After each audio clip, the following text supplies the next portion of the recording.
these factors, one of the things that he mentions, Mr. Ashwini Kumar, is that he says that unfortunately after entry of Shri Rahul Gandhi into politics, particularly after 13 January when he was appointed Vice President by you, the entire consultative mechanism which existed earlier was demolished by him.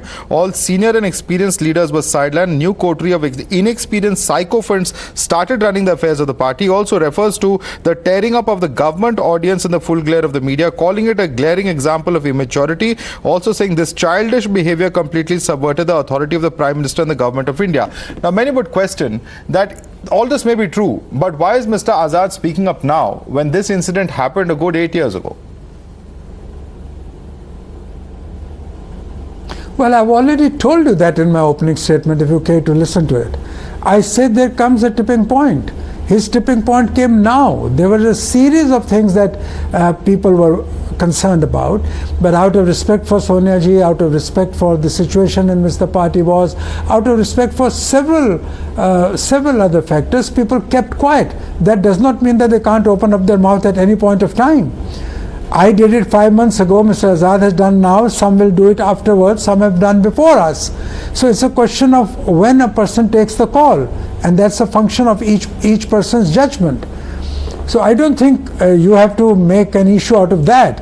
Now, as far as the tearing of the ordinance was concerned, quite clearly that sealed the fate of the Congress party, and that ordinance was torn when the Prime Minister of the country was out in America negotiating with the President of the United States on critical issues at that point of time. And then, of course, we know the decline of the party started in 2014 onwards.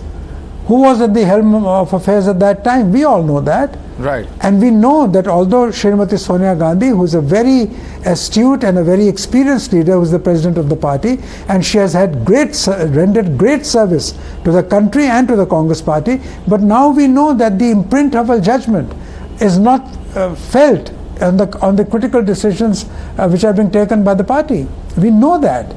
Right. Very, very importantly, you know, Mr. Ashwini Kumar, in the wake of all of these exits that we've seen, of over a dozen or so leaders of the past 3 years who've left, and significant names, including yourself, who've served at the highest levels of government. Now, Mr. Azad also makes a very important point. He says that, in fact, before starting a Bharat Jodo Yatra, the leadership could have undertaken a Congress Jodo exercise across the country. So why is it so difficult for the Congress leadership to...